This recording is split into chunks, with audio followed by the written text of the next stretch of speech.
Have you ever noticed how a simple phrase can reveal everything about a person's mindset?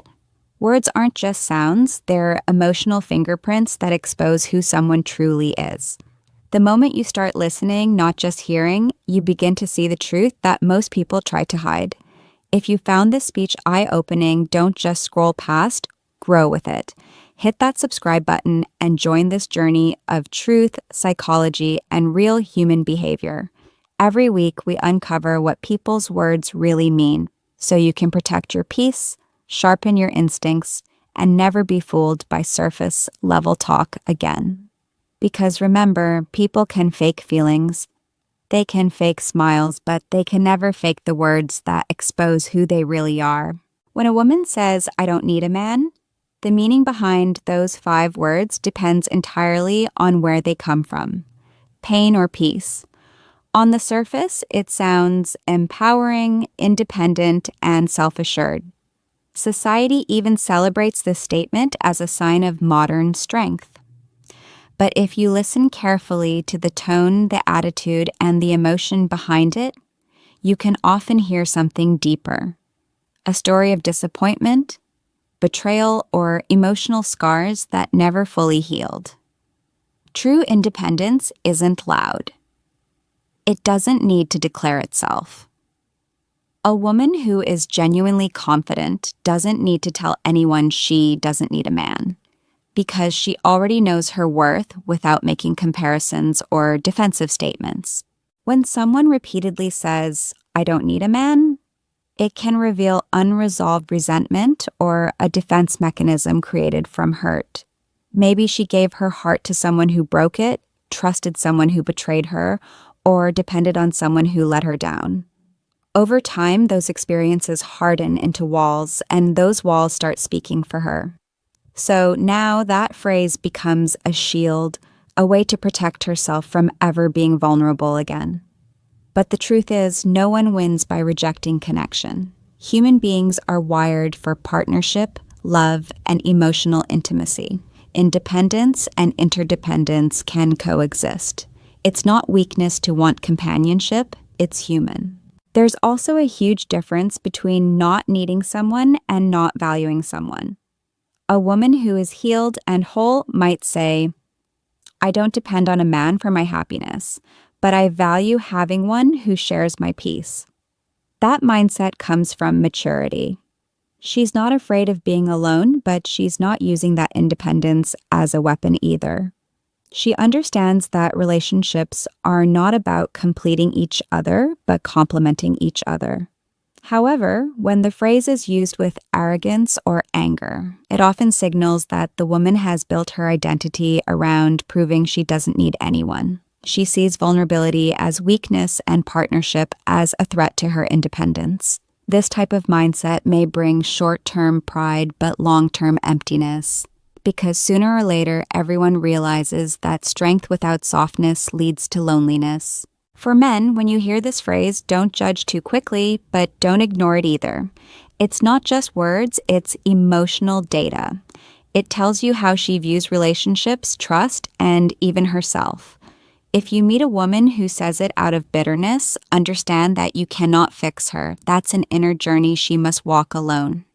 But if you meet a woman who says it calmly, with grace and balance, you found someone who's learned to love herself without closing her heart. Ultimately, the phrase, "I don't need a man," exposes whether a woman's independence is rooted in strength or in pain. One form creates confidence, the other creates walls. And in relationships, it's not the walls that keep love safe. It's the willingness to let them down. When a woman says, "all men are the same," it may sound like a casual complaint, but in reality, it reveals a deep emotional wound that hasn't been healed. This statement is not about men, it's about her experience with them. It's a reflection of patterns, not reality. When someone keeps meeting the same kind of person, it's not because the world only offers one type. It's because they haven't yet changed what they're attracted to or what they tolerate. This phrase exposes that inner pattern. It tells you she's been hurt, disappointed, and let down so often that she's stopped seeing individuals and started seeing stereotypes. She's not really describing men. She's describing the pain she associates with them. When a woman generalizes all men as unfaithful, manipulative, or emotionally unavailable, she's projecting her experiences onto the entire gender. It's easier to blame all men than to admit that her boundaries were weak, her standards too flexible, or her healing incomplete. But that mindset becomes dangerous because once someone believes all men are the same, she stops giving anyone a fair chance. She'll walk into every new relationship with a wall up, expecting to be hurt again, and in doing so, she often creates a self-fulfilling prophecy, pushing away the good ones while attracting those who confirm her fears. Emotionally mature women don't deny that bad experiences exist. They simply don't let those experiences define every future connection. They understand that people are individuals, and while there are patterns of behavior, not every man operates from the same intention. A woman who says all men are the same often feels safer in her bitterness than she does in hope, because hope requires vulnerability. Hope means risking another heartbreak. So instead, she chooses certainty, even if it's a negative one. Saying all men are the same gives her control, but it also keeps her stuck. For men, hearing this phrase should be a moment of awareness. It's not an attack on you personally, it's an insight into how she sees the world. If she truly believes it, you'll have to spend your entire relationship trying to prove you're different. And that's an exhausting losing battle. Love can't grow where trust doesn't exist. On the other hand, if she says it in frustration but still shows openness to connection, that means she's hurt but hopeful, and that's someone who can still grow and heal. Ultimately, all men are the same exposes whether a woman has processed her past or is still living in it. A healed woman might say, "I've met the wrong men, but I know there are good ones out there." That's the language of growth. Because people who truly heal don't speak from anger, they speak from understanding. And the moment she stops painting every man with the same brush is the moment she starts attracting a better picture of love. When a woman says, "My ex was crazy," it might sound like a harmless way to summarize a bad relationship, but beneath that statement lies a lot more than what meets the ear. It often reveals how she handles accountability, conflict, and emotional maturity. We've all had difficult relationships, some toxic, some painful, and some that simply didn't work out. But the way a person speaks about their past partners says everything about their character. When someone immediately labels their ex as crazy, without any reflection on what they learned or how they contributed to the situation, it exposes a lack of self-awareness and responsibility. It's easy to point fingers. It's much harder to look in the mirror and ask, what part did I play in that?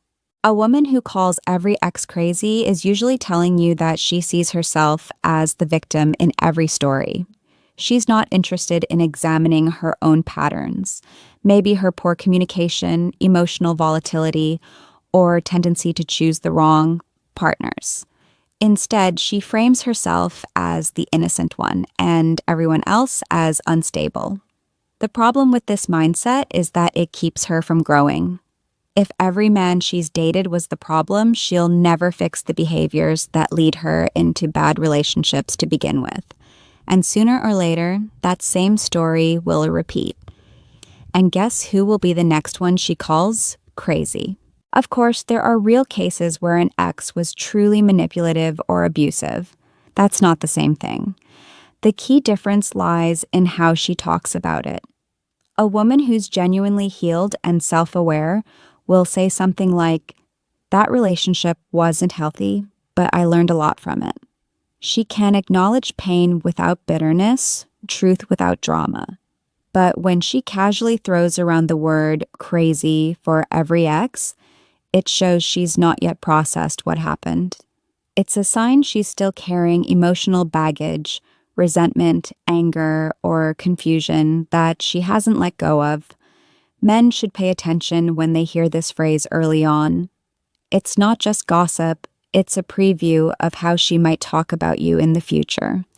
If she blames everyone before you, she'll probably blame you too when things go wrong.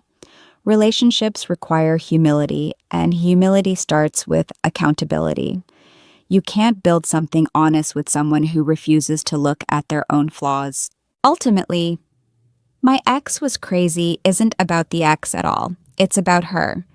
It tells you how she views conflict, how she handles emotional chaos, and whether she's capable of growth. A woman who's healed doesn't need to insult the past to move forward. She's too focused on building something better. But a woman who hasn't learned from her mistakes will drag her old stories into her new relationships. So when you hear that phrase, listen closely. It's not just history she's sharing. It's a warning about the future. When a woman says, "I'm not like other girls," it may sound flattering at first, even intriguing. It gives the impression that she's unique, different, and somehow stands apart from the crowd. But in most cases, this phrase doesn't reflect true confidence. It exposes insecurity and a need for validation. Real individuality doesn't require comparison. A woman who is genuinely self-assured knows her value without needing to distance herself from her own gender to feel special. This phrase often comes from someone who believes that being different is the only way to be loved or noticed, and that belief usually stems from past experiences where she felt overlooked, judged, or undervalued. When a woman says, "I'm not like other girls," she's often trying to separate herself from stereotypes. Maybe she's tired of being compared to those who are shallow, dramatic, or attention-seeking. But instead of simply being authentic and letting her actions speak, she verbalizes the distinction because she needs external validation. She wants to be seen as the exception, not the rule. However, the irony is that this statement often reveals the very insecurity she's trying to hide. It's a quiet confession that she sees other women as competition instead of companions. She might believe that in order to be admired by men, she has to put other women down, consciously or not. True confidence doesn't compete, it coexists. Women who are genuinely comfortable in their identity don't need to say they're not like others. They simply live in alignment with their values. You notice their difference in how they treat people, how they handle challenges, and how they carry themselves. But when someone feels the need to constantly highlight how different they are, it's usually because they fear being ordinary or ignored. They want to stand out, but they're using comparison instead of authenticity to do it. From a man's perspective, hearing this phrase might feel like a compliment at first. You might think you've met someone rare, someone who understands you better than the rest. But over time, that statement can reveal a deeper issue: judgment. A woman who constantly defines herself by how she's not like other girls may struggle to form healthy friendships with women. She might view every woman as competition, criticize others easily, or have a superiority complex hidden behind charm. That mindset creates division, not connection. The truth is, every woman is different in her own way. What makes someone truly unique isn't what she says. It's how she behaves when no one is watching. The woman who doesn't need to announce her difference is usually the one who actually has it. Real individuality doesn't require validation, it radiates effortlessly. So, when someone says, "I'm not like other girls," remember, the ones who truly aren't like others never have to say it, because their actions already prove it. When a woman says, "If you really loved me, you would," that single phrase carries a powerful emotional punch, and not in a good way. It's one of the clearest signs of emotional manipulation disguised as affection. On the surface, it may sound like she's expressing a need or seeking reassurance, But what's actually happening underneath is an attempt to control, guilt, or pressure someone into doing what she wants. Love, when it's real, never has to come with conditions, threats, or ultimatums. True affection is rooted in mutual respect, not emotional leverage. When someone starts using love as a bargaining chip, the relationship stops being about connection and starts being about control. This phrase usually comes out during conflict or when she feels like she's losing influence over you. It's not about love, it's about power. She's not asking for understanding, she's testing loyalty. The unspoken message behind those words is, prove it. Prove that you love me by doing what I say. But real love doesn't demand proof through obedience or sacrifice. It's demonstrated through trust, communication, and empathy. When love has to be proven through constant testing, it stops feeling safe and starts feeling like a performance. People who use this kind of language often learned it from past relationships or childhood experiences where love was conditional. Maybe she grew up believing that affection had to be earned or that saying no meant rejection. So now, as an adult, she repeats the same unhealthy dynamic, but that doesn't make it okay. The moment love becomes a test, someone always loses. Over time, the partner being manipulated starts feeling emotionally drained and resentful. You can't build intimacy in a relationship where one person has to keep proving they're worthy of being loved. A mature and emotionally balanced woman won't say, "If you really loved me, you would." She'll say, "I need this because it's important to me." Or, "I feel hurt when this happens." She communicates feelings directly instead of weaponizing love. There's a huge difference between expressing a need and demanding proof. The first invites connection, the second creates distance. The sad truth is that when someone uses this phrase repeatedly, what they're really showing is fear. Fear of being unloved, unimportant, or abandoned. But instead of addressing that fear with honesty, they cover it with control. For men, hearing this phrase should raise a red flag. It's a sign that emotional boundaries are being tested.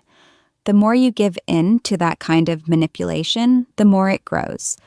Genuine love should never feel like a trap or a test. It should make you feel seen, not pressured. So when a woman says, "If you really loved me, you would," understand that what she's revealing isn't her need for love. It's her fear of losing control.